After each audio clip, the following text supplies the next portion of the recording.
Entonces, estamos hablando del 42% del total de mujeres reportadas como desaparecidas aún no son ubicadas. Estamos en la comunicación con Catherine Soto, socióloga especialista en género. Licenciada Soto, ¿qué tal? Buenas noches, bienvenida. ¿Qué tal? Muy buenas noches.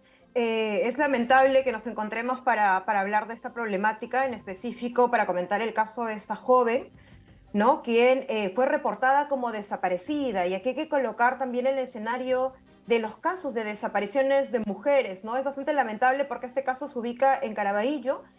Yo soy de Caraballo también y particularmente hay sentimientos encontrados respecto a lo que ha sucedido, ¿no? Y es necesario recordar que respecto a los casos de feminicidio, ¿no?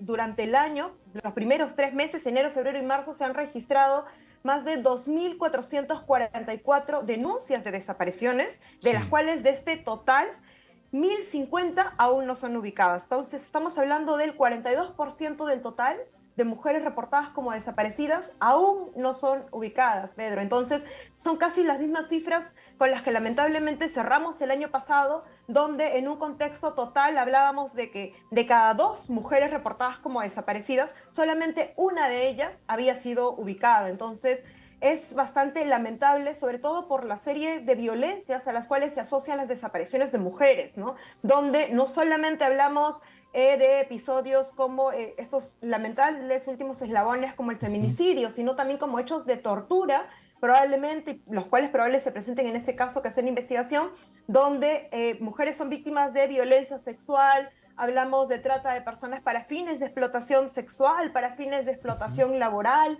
o para fines también criminales, ¿no? Entonces, es bastante preocupante la situación en la que se encuentra ahora las mujeres y sobre todo la permisibilidad, ¿no? Porque la Defensoría del Pueblo ya ha venido diciendo estas altas cifras que no solamente hay que tomarlas como números, Ujú. ¿no? Cuando decimos que son más de 1.050 mujeres que aún no son ubicadas del total de denuncias, estamos hablando también de familias, Pedro, estamos hablando de más de Ujú. 1.000 familias que todos los días están buscando a sus hijas, ¿no? Con afiches, preguntando entre personas, subiéndose a los autos, preguntando por ellas. Entonces, hablamos de situaciones bastante crueles y lamentables que implican una responsabilidad estatal inmediata, porque hay que recordar que en los casos de desapariciones la respuesta tiene que ser en el plazo de las 72 horas, sobre todo cuando hablamos Ujú.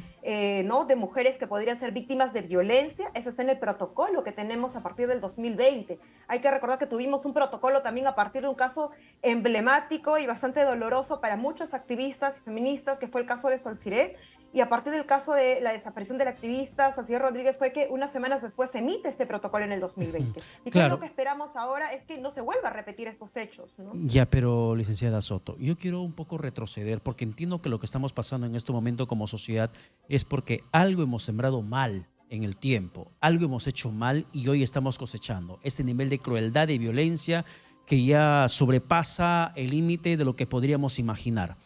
¿Qué hemos hecho mal como sociedad en un pasado reciente que ahora nos está cobrando factura?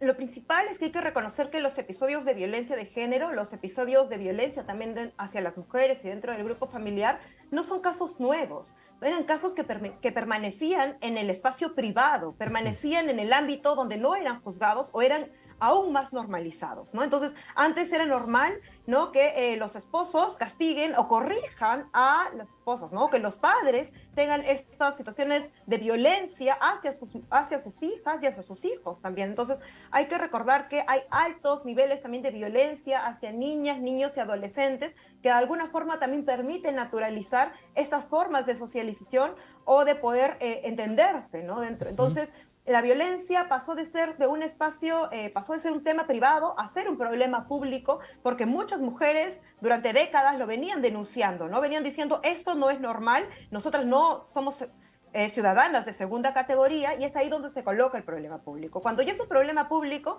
empezamos a tener las recientes normativas. Ujú. Las normativas no son antiguas, hay que recordar que las normativas respecto a casos de violencia contra las mujeres, en el caso de la ley 3036-4, ¿no? que es la normativa que sanciona específicamente estas formas de violencia, es reciente, ¿no? Estamos hablando de modificaciones del reglamento del 2016, ¿no? De modificaciones que no tienen todavía ni una década o que tendrían por lo menos sus 6 primeros años, ¿no? Y que son necesarias más bien que tengamos instrumentos donde los operarios de primera línea, es decir, las personas que inmediatamente se comunican con la gente, ¿no? Con la ciudadanía, sepan los protocolos, sepan los manuales, sepan las directivas que salen, ¿no? A nivel nacional para que puedan atender de mejor forma el sistema estatal. Claro, Entonces, a tu yo pregunta, Pedro, entiendo. lo que tenemos ahora más bien es una mayor evidencia y una mayor palestra. Hay medios de comunicación que toman ahora sí aún más ¿no? estos episodios. Y obviamente hay niveles más cruel que se vienen aumentando, ¿no? El nivel de crueldad se viene reproduciendo aún más porque esto ya es, ¿no? Es televisado de alguna forma, es transmitido. También hay patrones de violencia aún más fuertes como forma de pedagogía y control también de ejercicio de dominación, ¿no? Ahora, Entonces, yo si antes entiendo teníamos una que la situación de situación de silencio, violencia de antes, en cierto modo, terminaba siendo invisibilizada cuando una mujer quería denunciar agresión física. Pero el tema del asesinato, del feminicidio tipificado como tal, por ejemplo, no se veía la crueldad que ahora sí se ve. No se veía la manera, la o ahora alevosía le con la, reconocemos, claro, la exacto. alevosía con la que se terminaba perpetrando. ¿Crees tú que tiene mucho que ver el aspecto del machismo social que en su momento instauraban los padres sobre los hijos y eso es lo que está generando ese nivel de atrocidad, de agresión contra las mujeres? No, definitivamente. Hablamos de un sistema machista, ¿no? El cual ha sido permeable antes de tener las normas y lo que ahora tenemos más bien es un recrudecimiento del mismo. ¿Por qué? Porque es como un ejercicio de dominación, de control frente a las mujeres. Es una pedagogía, es mostrar de alguna forma. Antes teníamos probablemente mujeres que no encontraban los instrumentos o elementos estatales para poder decir no habría una línea 100 o no había, entonces como para poder comunicarse directamente con los sistemas estatales o también creía que era un problema de ella sola, ¿no? Porque hay que recordar que en el último ENDES del 2019, una de las respuestas que tenía un grueso de porcentaje de mujeres es que las que habían sido víctimas de violencia de 3 modalidades, que es la que se toma en la encuesta, habían indicado también que ellas podían resolverlo solas. Entonces hay que recordar, hay que también considerar estas respuestas en un sentido de que aún todavía hay una problemática en que muchas familias o muchos espacios comunitarios siguen siendo cómplices a la violencia. Entonces todo este machismo en el cual hemos sido socializados, que ha sido normalizado,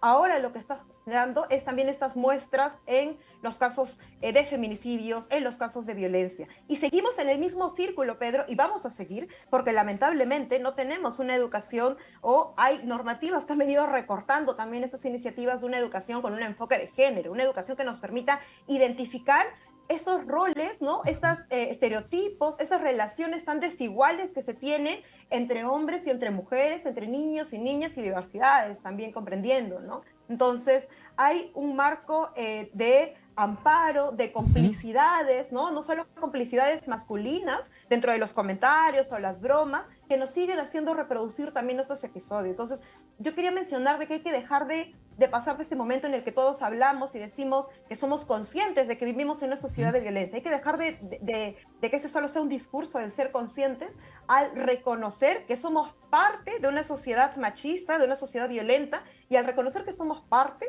reconocemos también que reproducimos estos episodios en los silencios, ¿no?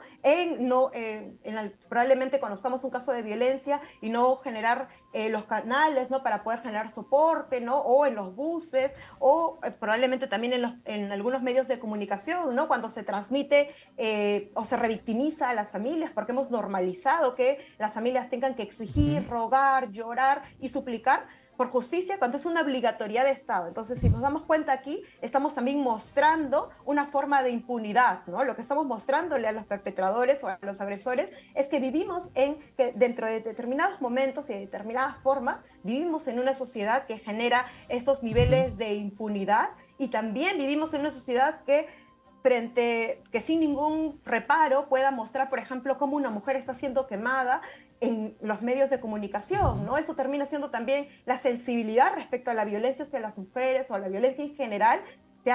Hay una ruptura terrible, ¿no? Hay un quiebre tremendo al Bien. hablar de que ya es normal hablar de estas cifras y no ser conscientes de qué es lo que está pasando con estas vidas y la integridad de estas mujeres, ¿no? Bien, licenciada Soto, muchas gracias por la comunicación alcanzada.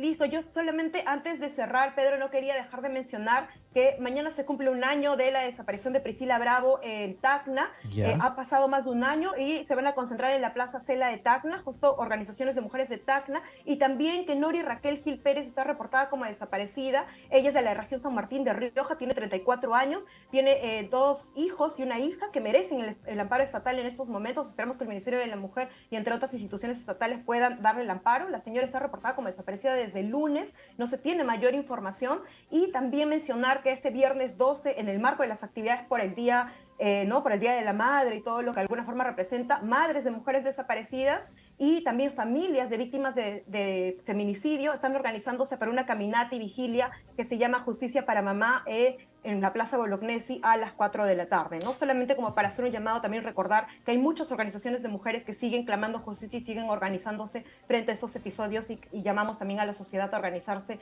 y a no mostrar mayor complicidad hacia estos. Así es. Gracias, licenciada Catherine Soto, por la comunicación alcanzada.